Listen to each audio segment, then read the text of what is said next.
and welcome to Look Down There, the show where we talk about all the things we don't talk about. I'm your host, Michelle Amore. Today, my guest is Toronto-born and New York City-based, and she has a degree from the New York Film Academy, where she used that to inform her work in the erotic arts. She has worked as the creative director of Candyland in Toronto, which I really want to know more about. She is also the lead anchor, writer, and segment producer for a little outfit called The Naked News, where, funnily enough, they don't wear outfits. She is my guest today and the host and creator of the Cam4 show, Licked and Loaded. Here she is, Laura Desiree. Hi. Hello, friend. So good to see you. I love that. You too. And this is the only option we have these days, right? There aren't backstages to hang out in. It's all on Zoom. There aren't bars really that we can go to safely right now. So I'll take what I can get. That's great. I know there's a lot of perks and bonuses to what's happening right now. So I'm very grateful. So first things first, my dear, this is strange because usually you are always interviewing me and usually we are both naked while that's happening. Yes. So this is a new kind of level in our relationship where we talk to each other with clothes on. Yeah, I know. It's strange. I'm anxious about it and I know we can do it, but it feels like a whole new world. Yes, this is a new level of intimacy for us. So, all right. So you're naked all the time, probably as much as I am, maybe more, probably more. Have you always been comfortable in your skin? I never get tired of this question because I still find myself shocked that I am comfortable being naked and being viewed so publicly naked all the time. Like I don't just work in the studio when it comes to naked news. I'm out in the public. I'm covering events in, very populated, usually like big conventions and red carpets, and I'll do as much of it as I can naked. I have not always been comfortable in my body. Let's go to the beginning here where, I'm 6 feet tall and I was 6 feet tall from the age of 12 onwards. So everything grew very quickly and learning to coordinate all of the limbs was a challenge. So I was always lanky. In high school, especially, I was so picked on for my lack of curves. I mean it, no tits, no ass. And to this day, it's still a small booty. And that's always, that's a challenge as I see the popularity of booties is just climbing like crazy. So yeah, it wasn't always a love situation. I did some modeling in my early 20s, late teens. And of course, there's the battle to stay as skinny as possible. And I've never been that rail thin person. The industry of modeling was still very demanding of it at the time that I was pursuing it. So that wasn't for me. I liked using my body to express myself. So I wanted to find a way to share more of that. And dance was always a part of my life. So that became exploring burlesque and learning to make shapes that made me feel good about my body. And then, of course, revealing it naked. Sure. I mean, well, that's the thing about burlesque is that it's really smoke and mirrors. It is all about like knowing your angles and knowing how to present your body in the way that you want to present it. Yeah. And, on the note of booties, big or small, like, you know what, stick with what you have and eventually whatever you have will come back in style. It doesn't even matter. My thing about booties in particular in today's world, I love a booty. I love all booties.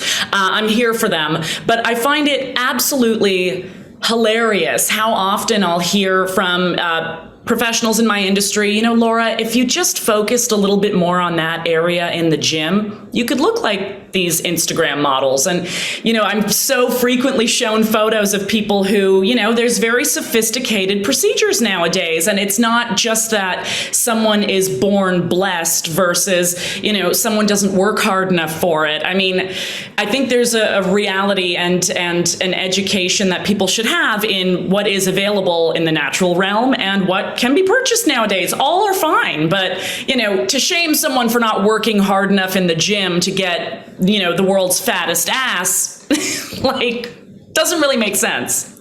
Right. Yeah. And, I'm curious. I have two questions for you. Do you feel more comfortable being naked than you do with clothes? And do you feel that you kind of have this drive to show that you can be an intelligent, naked person? Nail on the head with that one.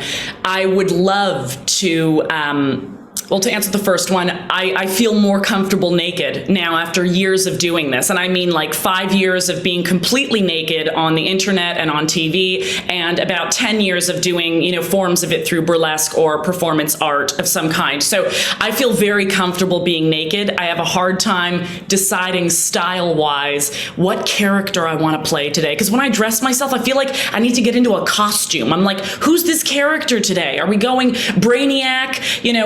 Are we going sport chick? Are we going Audrey Hepburn? Or are we going Jane County? I don't know. There's always so many inspirations and opportunities to take on another character in how we adorn our bodies. So being naked just takes all that stress away from me.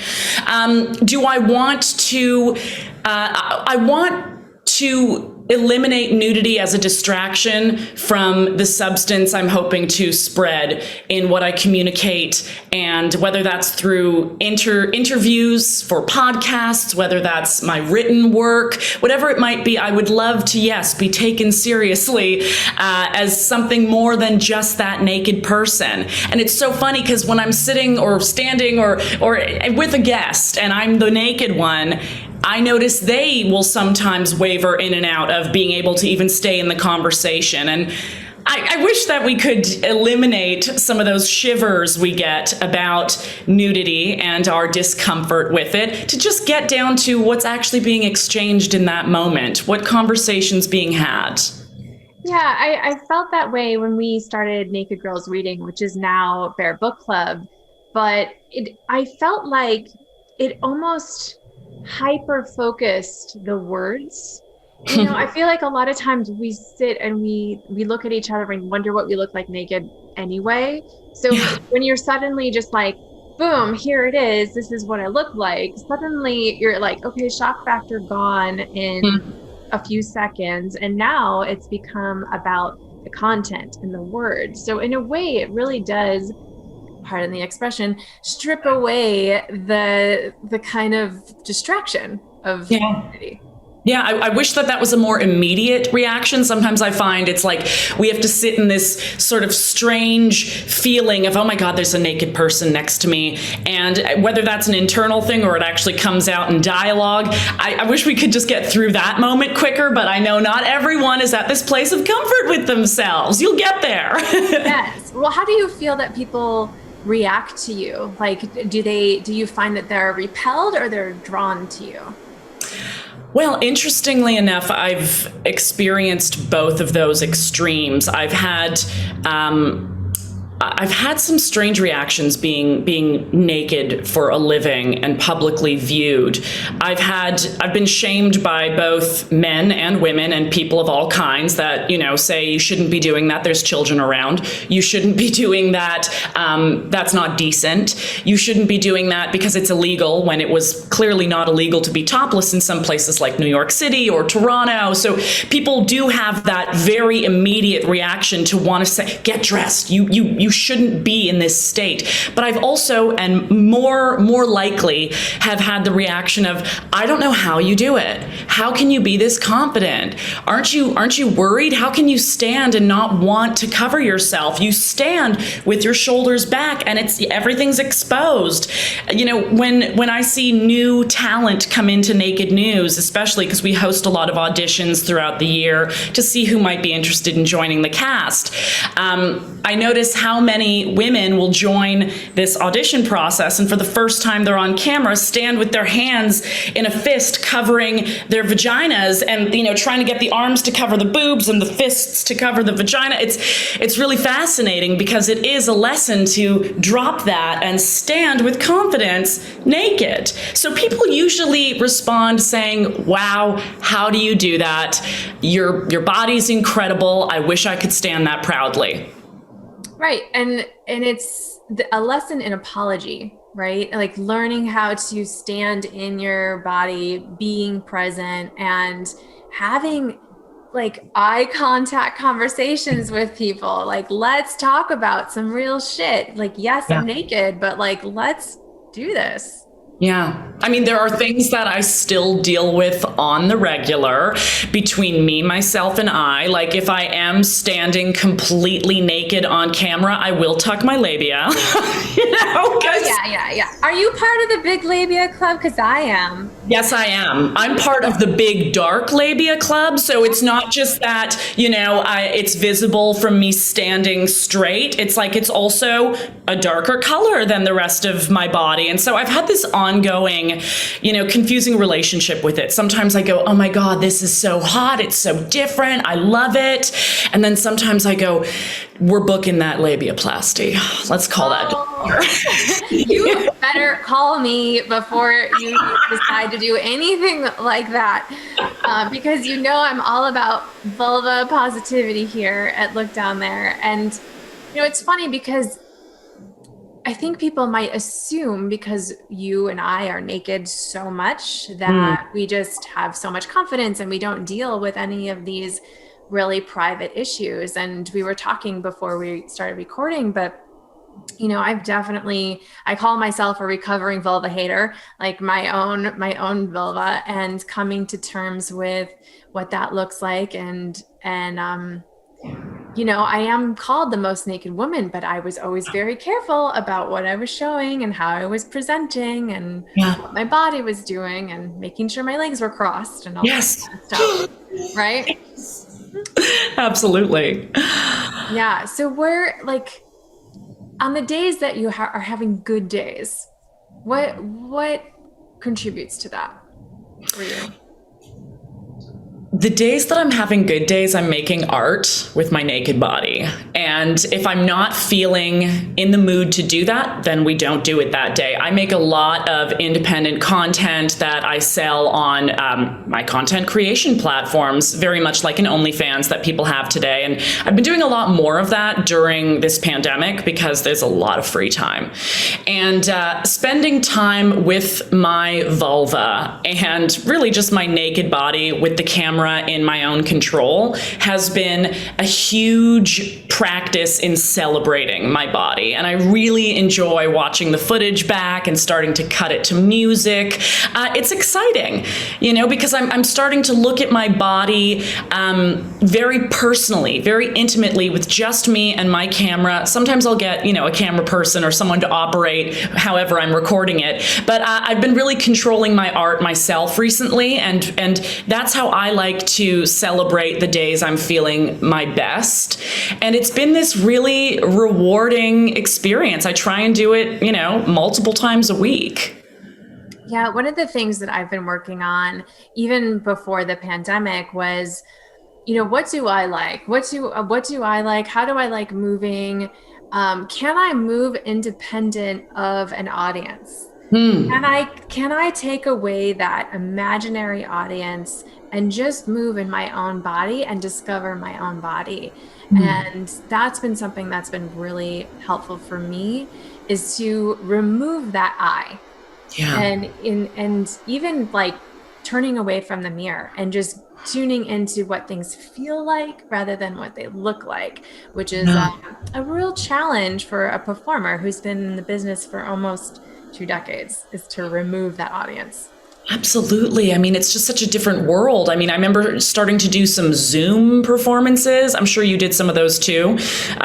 Yeah, it's a different thing. I've done them both where you send in a pre-recorded show or a pre-recorded performance, which I prefer to the other option of having a Zoom audience and you're physically performing to your camera. I mean, it's so limiting. That is so limiting. I have such a hard time conjuring any kind of thrill if I'm just performing for this little pinpoint camera right here. So being able to kind of chop up and edit the pieces does make it more fulfilling. But honestly, if I'm really feeling good about myself, I will make time to masturbate in my day. That's a huge, huge way of just saying, body, I love you. Let's get freaky with it. Yeah. And it's been nice to have a little bit, extra time, right? Like, so you're not just like buzz, buzz, buzz, I'm done. But like we can kind of linger and maybe not be goal oriented and hang out a bit.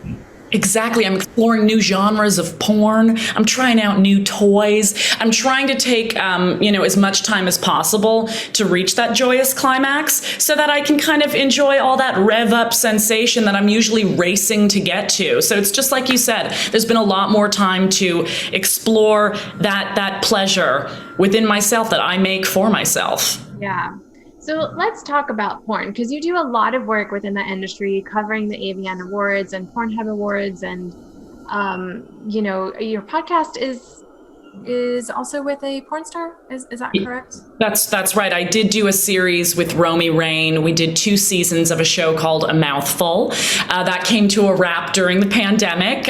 We are still very close and very good friends, but I moved on to doing a solo project, which is very much an offshot of exactly what I do on the regular, which is talk to people, mostly those in the sex work business in some facet, whether you're an educator or you're a porn performer, like you're on-screen talent. That's my wheelhouse and my point of interest. So yes, I'm surrounded by the porn community on a daily basis. Yeah, so you're in that world. So what are the conversations that are being had about how porn is reflecting of women's pleasure and also how they look, like vulvas specifically? I mean, for me, one of the things that contributed to me feeling bad about myself was like, I did not look like that. I didn't look like that. I didn't have it like pretty and pink and tucked in and sewn up. So like, what are those conversations? Do you think things are shifting within the mainstream porn industry, or do you think they're, sticking with what works? There's absolutely a shift happening right now within the content we find in pornography. And a huge part of that is that content is being made by the performers nowadays. We're seeing less and less studio shoots. We're seeing performers that do not fit a certain cookie cutter expectation of the industry. When you think of, the late 90s, early 2000s, you go to the big boobs, you go to a lot of the heavy cosmetic surgery to appear as close to a Barbie doll as possible. We're seeing less of that. We're seeing a lot of more appreciation and exploration of sex had by all kinds of people, regardless of whether you fit into a structured specific gender or not. And just having the control with the content creators themselves, having these individuals make their own expressions of sex and pleasure has introduced a much more organic and more sincere viewpoint for the viewers themselves. And I think that's very exciting. I am just like you in a sense that I have watched porn for so much of my life and I've gone, but that pussy's so tiny. That vagina is it's so tiny. And it's almost this tiny, hole that fits onto the end of this body, and mine's just not like that. So I started Googling big juicy pussy. Like I started literally when I was in those on those platforms on Pornhub or, going further into finding the actual performers and finding their content. I found this celebration of like big juicy pussies and I was here for it. It made me feel so good because remember people, there's also comments underneath a lot of these videos that get uploaded to things like Pornhub. And I started going through the comments and, it's a video, let's say a solo masturbation video of a vagina owner that, yes, has a large, voluptuous vagina. And you go through the comments and you see people, all of these comments are people saying, my God, it's beautiful. That is so irresistible to look at. That vagina is triumphant. So I started feeling okay about things. Okay, I like that. Yes, you just went out and looked for that representation, and and it's out there. Yeah, there's so much like power and healing and just seeing yourself reflected back to you, because I think we always feel like we're alone, right? And like no one looks like us, no one feels like us, and we keep all these secrets and the shame, and it's just so heavy. So heavy, Laura. It really is. Yeah. It really, really is. Yeah. So where do you see like what are you up to in New York? You kind of do a lot of stuff, right? I mean, I know the pandemic has changed a lot for you, for all of us. Are you thinking that you want to get back into live performance? Are you exploring more in the porn world, the journalism world? It's What's up for you? it's so funny because the minute that I touched down in New York, I actually drove from Toronto. I drove on the long 8-hour drive Oh, with all it's my not. stuff. Oh, stop at 8 hours. That's nothing. Get out of here. I know. I had all my stuff packed up in the van, and I drove down here. And I'm not kidding. The minute that my locations on all my social media and I guess my text messages, whatever, the minute that it identified I was in New York City, so many people have reached out to me, being like, "Are you ready to do porn? Are you ready to go full on? Did you leave Naked News? Are you doing this? Are you coming into this world?" And I am not fully going into that realm. I still love my porn community, and I love being a solo content creator that makes very highbrow smut and erotica. We'll say that. I mean, really and truly, I do make some very sexy content on my own, and I do want to keep doing more of that. But coming to New York means that I get to align myself and work alongside some of the most influential experts in the business, whether it's sex education, whether it's sex worker rights, whether it's people that are out here in support of sex workers. This is the kind of atmosphere I want to align myself with as I continue to, I guess, explore my own sexual journalism. I'm still creating content for Naked News. I'm still doing my podcast, and I'm excited to be in this city as everything is starting to open up, because I'm telling you, there's going to be an explosion of creativity, artistic, sexual, social. I feel it, and I want to be here as that's happening. It's already starting. Yeah, it's a great place to be. I love it so much. Yeah. So what made you decide New York versus LA? Because I know you were kind of thinking about LA too. I love LA so desperately. I certainly have a bigger social network in New York City. I've got my identical twin sister in New York City. There's two of you? Come on. There's two of us, Come on. and she's actually been helping me shoot some of my really sexy content recently. And it's so funny because so often I'll try and just kind of tuck and move things and make it, as aesthetically pleasing as for some reason my mind will get caught up thinking it needs to be. And she goes, no, mine looks just like that. Just wear it with pride. And she's not a naked person for a living, but it's so funny because she's really been a cheerleader, saying, just let them do their thing. Yeah, let them just move how they want. Look at that. It's really funny, actually. It's been very exciting and very supportive. But yeah, New York was the decision because it was the easier option, I'll say, just having this base here. Also, Michelle, I'm gonna have a late night show one day. I'm gonna do it. And you know what? I like the theaters here, so let's go. Okay, all right. I'm booking myself as a guest. Yes, you are. No. Yes, you are. So before we go, who should we be looking to in the porn industry that you think is doing some really quality and self-empowered work? Yes, I'm a huge fan of, I'm going to shout out some names here for you right now. Lotus Lane is a dynamic, sensational content creator. I love Natalie Mars, one of the most incredible and explosive trans performers in the business right now. Aubrey Kate is a sensational, gorgeous performer.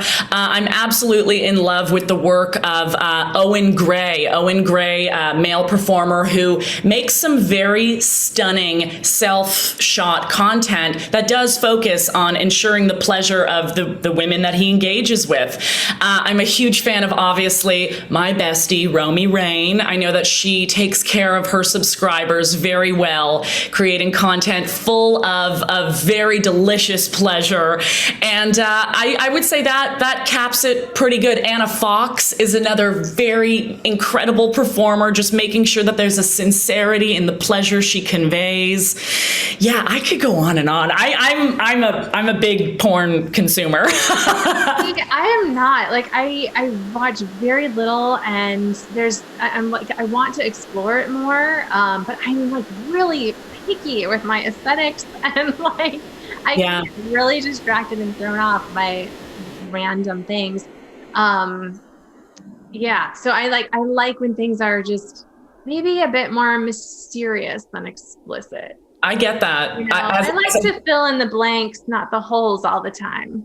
You know? Thank you. I get that, and I love how you said that, because I like getting my brain very active when it comes to stimulation. So I'm with you on that. I mean, I could happily jerk off to some David Lynch. Just like leave it on the big screen. I'm there. But definitely, if you're looking to feel better about, let's make it specific. You want to feel better about your vulva in the porn that's out there today, people. Just next time you're filling in a search bar, put in big juicy pussy, put in yummy meaty vag, whatever it is. Start using those words that you're sometimes afraid to attach to your anatomy. Put it in there and just see there are people making content in celebration of it.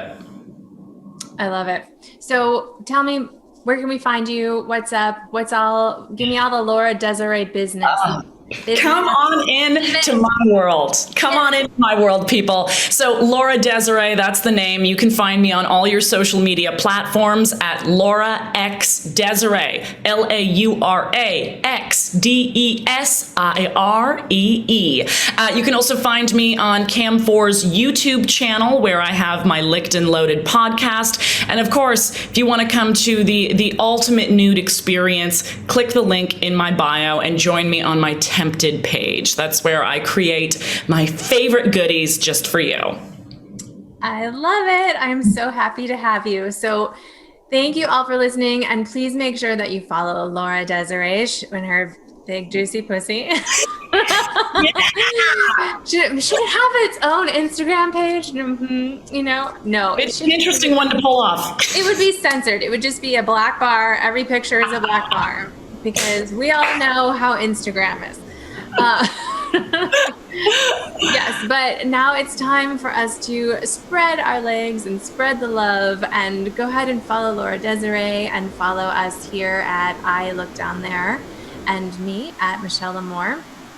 And I have a class coming up starting April 25th called Pussy Confidence. So I hope you can join me. It's an 8-week class full of just delicious talk and a spiritual striptease, if you will. So you can learn more about that at michellelamore.com/PC. And as always, a reminder to grab a mirror and look down there.